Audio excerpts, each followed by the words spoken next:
In my defense, I was left in a bookstore unsupervised. Hello everybody and welcome back to the channel. My name is Brie and this is For Positive Book. I have a book haul for you. It's fine. It's fine. A lot of these are special editions, pre-orders, things like that. But yeah, I did go a little bit overboard. I said I wasn't going to and then I did. It's fine. I am excited because I think I've finally gotten to the point where I can make like a special edition shelf on like my shelves here. Maybe like potentially spinning them around and having the like sprayed edges. That would be cool. I don't know if that's gonna, I don't know. We'll see. It's gonna happen in an upcoming vlog. I don't know which one. But stay tuned for that. Before we talk about the books, let's balance our shelves, tackle that TBR. At my last book haul, I had 236 books on my physical TBR. That's a lot of books. But I did manage to read 13 books off of my shelves in September, so that puts us down to 223 books. That's the good news. The bad news is I have more than 13 books here, so we are going to be moving in the wrong direction. Let's start with the special editions. That's the fun part. We'll start there. First off, my pride and joy. This might be my favorite book of all time. And that is the Fabled edition of House of Bane and Blood. It has this beautiful slipcover, and then this is what the book actually looks like. You're not gonna be able to see it because there's a glare, but like, she's stunning, stunning. Like, it's so pretty. It has the sprayed edges here. Yeah. So excited to have this. I found it on Pango, which is super exciting because I did miss the actual rollout of this because I hadn't read these books yet. I didn't know they existed. And so I'm excited to have this.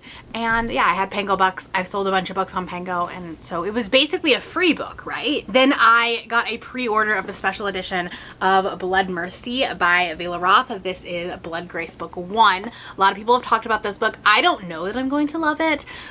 It seems like it might be a little bit too slow burn for me, but it also has that like political aspect to it, and that's usually something I really love in fantasy and definitely in romantasy as well. And like, she's stunning. Look at that stained glass windows here, or stained glass artwork.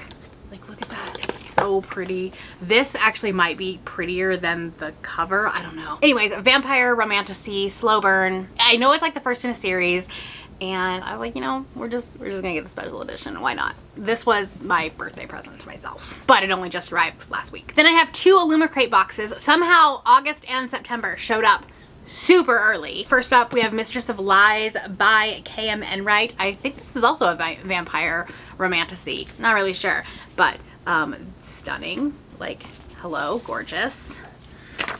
Gorgeous. Oh my god, I don't know that I've ever taken this slipcover off, but like, hello? Hello? This is gorgeous. Stunning. Beautiful. So this is a debut romantasy, like I said, vampires. It says, darkly seductive romantasy debut with a villainous, bloodthirsty heroine who finds herself plunged into the dangerous world of power, politics, and murder in the court of the Eternal King. This feels like a Brie book, and I feel like I need to read this during spooky season. I don't know. And then September's was also a romantasy, and that is A Dark and Drowning Tide by Alison Saft. Gorgeous, stunning. These like sprayed edges here. This has like a dragon in here, and then this is, I think, like kind of like artwork like the original. This is Dark Academia and Sapphic, and like kind of an adventure story. It might be some found family. I'm not really sure, but I've been curious to read some of Alison Saft's books before, but she's written mostly YA, and I think this may be her adult debut. And then of course I fell prey to The Red Tower Beautiful Books with The Game's God's Play by Abigail Owen. This has been comped as Percy Jackson meets The Hunger Games. And like, I'm here for that. I'm in. But stunning, beautiful. What does this look like? Ooh, so pretty. And then, like, okay, here's the thing. Red Tower makes some beautiful books. They really do. This has a competition element, and I think it's like where the Greek gods will like find a tribute that essentially will compete for them to become, so that they can become the head god. I don't know, something like that. I've heard really good things about it.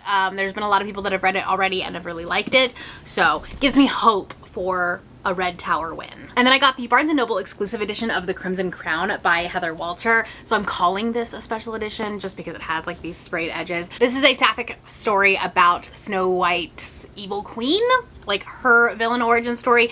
I really liked the Malice story. I liked Malice. I didn't love the sequel to it. It wasn't like a direct sequel. It took place a long time after, but I really liked Malice, and so I'm hoping that I will enjoy this one as well. While we're talking about book boxes, I have Aardvark and Book of the Month. I have 2 books from each of those. So we have Baby X by Kira Peiknoff. This is like a sci-fi thriller, and Monica and Lexi read this. I don't know that they loved it, but the concept just sounds really interesting, and I love the social commentary sci-fi thrillers, so I feel like this is going to work for me. It's kind of Black Mirror-esque. Basically, any biological matter can be used to recreate or to make a baby, an offspring of somebody. So celebrity hair follicles, whatever, are basically being sold to the highest bidder or the craziest person, and there's this interesting social dynamic,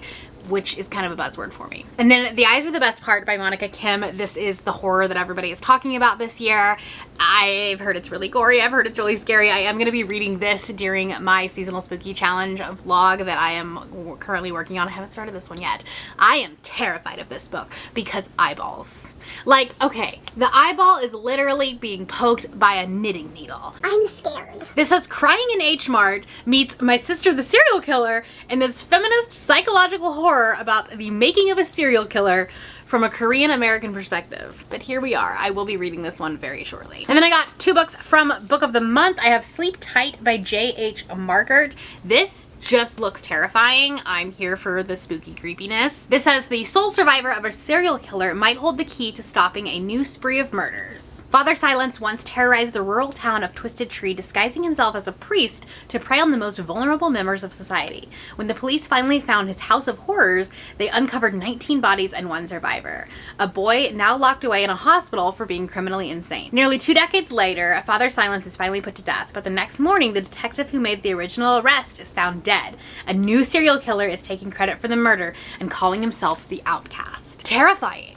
Okay, here we are in our, I'm just here to be scared today, I guess. And then also, Someone in the Attic by Andrea Mara. This one sounds really scary too. You thought you were home alone. Anya is enjoying a relaxing bath when she hears a noise coming from the ceiling. Through the open bathroom door, she sees the attic hatch swing down. A masked figure drops to the floor.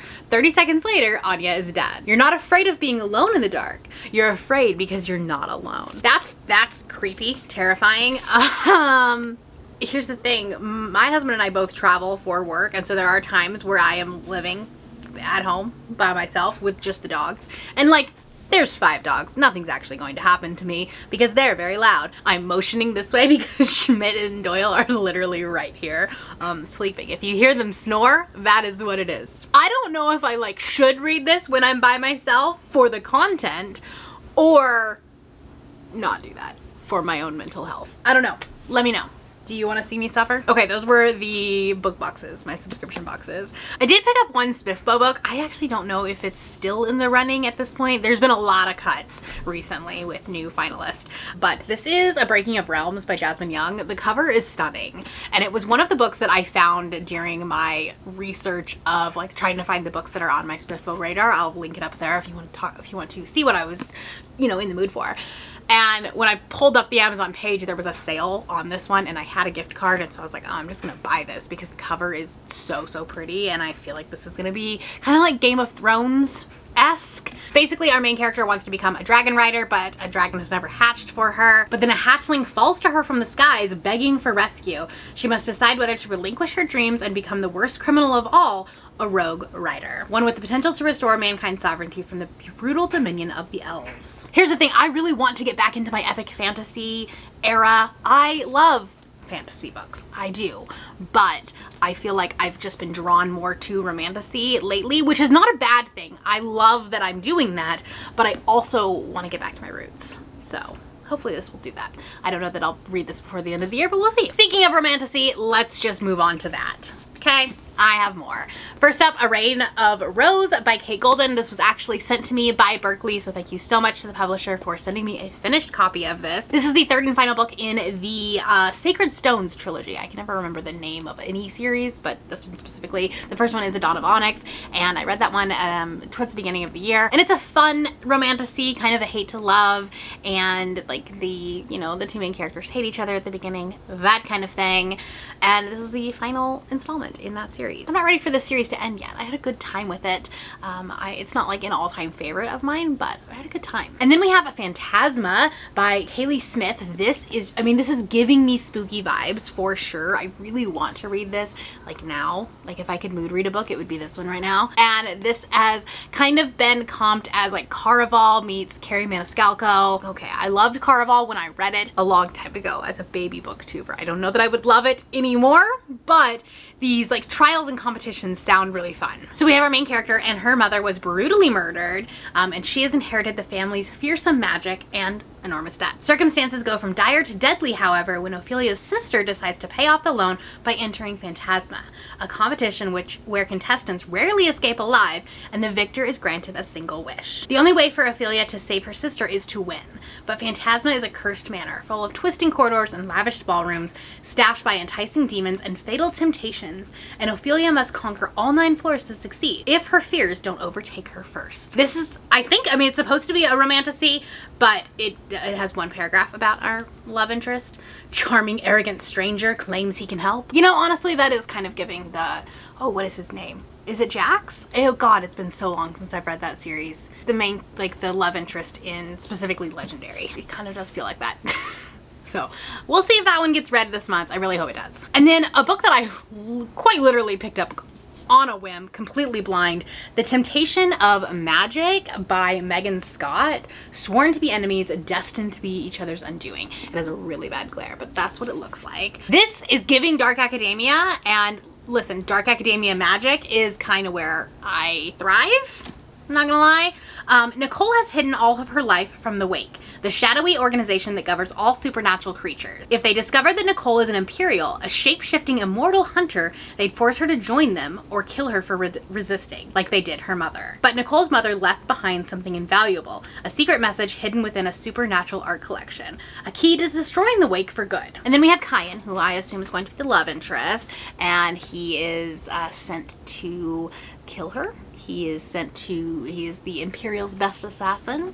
So, you know, listen, we love a good assassin romance. We love it. And then I also picked up Quicksilver by Callie Hart. This is going to be on audio, I think, this month at some point. I don't know when, but at some point at this month. Which is why I have not read it up until this point. Because, listen, he a chunky boy. Okay? Chunky boy. And I am, you know, I don't physically read chunky boys that much anymore. It takes a lot for me to read that. So, yeah, I ended up picking this up because I knew it was going to get picked up traditionally, and I was afraid that they were going to change the cover a lot. They didn't end up. It looks like this, very similar, but I wasn't sure, so I wanted to pick it up. So I got it. And then I just have a couple of like miscellaneous books. I did get a thriller, The Perfect Marriage by Geneva Rose. I read Homes Where the Bodies Are last month, really enjoyed it. And then I just finished You Shouldn't Have Come Here, which is her book from last year. And I also had a really good time with that one. So I found this on a BOGO table and I was like, sure, I would like this. This is about a powerful defense attorney in Washington, D.C., a named partner at her firm. Life is going exactly as she planned. The same cannot be said for her husband, Adam. He's a struggling writer who has had little success in his career, and he tires of his and Sarah's relationship as she is constantly working. Out in the secluded woods at the couple's lake house, Adam engages in a passionate affair with Kelly Summers. But one morning, everything changes. Kelly is found brutally stabbed to death, and now Sarah must take on her hardest case yet, defending her own husband, a man accused of murdering his mistress. Oops, that's gonna be awkward. Her books are bonkers, they're crazy, they're so much fun, there's a lot of drama in them, and they're just a good time. And then I got a couple of romances. I found The Marriage Effect by Carla Sorensen. This is the third book in the Washington Wolves series. It's a series of like football romances that I've really had fun reading, and this is the last one. I found it on Pango for really cheap, and I've been trying to collect the physical books. I have they're right over here. You can't, they're just off camera. but I have the other ones, and so I wanted to pick this one out. And then I got Sophie Lark's new book, Kingmakers. I guess this is kind of a special edition. It's not because like all of them look like this, but sprayed edges, we do love it. And this is a dark academia mafia romance, I believe, question mark. In the shadow halls of Kingmakers, a ruthless mafia university, the offspring of the world's most feared families come to master the dark arts of influence and intimidation. That's gonna be fun. I feel like I need to do like some sort of dark academia vlog, even though there's gonna be different vibes. I don't know. And then I also picked up Daydream by Hannah Grace. This is the third book in the Icebreaker series. I read Icebreaker. I enjoyed it. I had a good time with it. I have not continued on with the series, but I have heard really, really good things about this one. There's a lot of mental health rep in here. I believe anxiety, if I remember correctly, that is the representation here. And I'm always looking for good books with that rep in it. I have not been in the mood for contemporary romance recently, but I'm hoping that like I can find a book that I will really love that I can like jump out of that. Okay, so we are at 241 books as our final tally here. That's a lot of books. It's more than I would like to be at. We are moving in the wrong direction, but I've done okay with reading my own books in October. It hasn't been quite as many as I've wanted to, but hopefully we can turn this around. I also want to do another unhaul. I need to clear these shelves. So stay tuned as we reorganize some stuff and just get everything under control. Let me know down in the comments below a book that you want to see me read from this group. I don't know. And if you're not feeling chatty, do the skull emoji for Phantasma. Since we are fully in the spooky season right now, if you want to see my vlog where I read a bunch of spooky books, I'll have it linked right here. And if you are new here and you have not yet subscribed, there is a little button that you can do so down below the video. If you'd like to hang out with me more, the links to my Instagram, Goodreads, Twitter, and my Patreon are linked in the description below. Thank you for watching, and I will see you next time. Bye!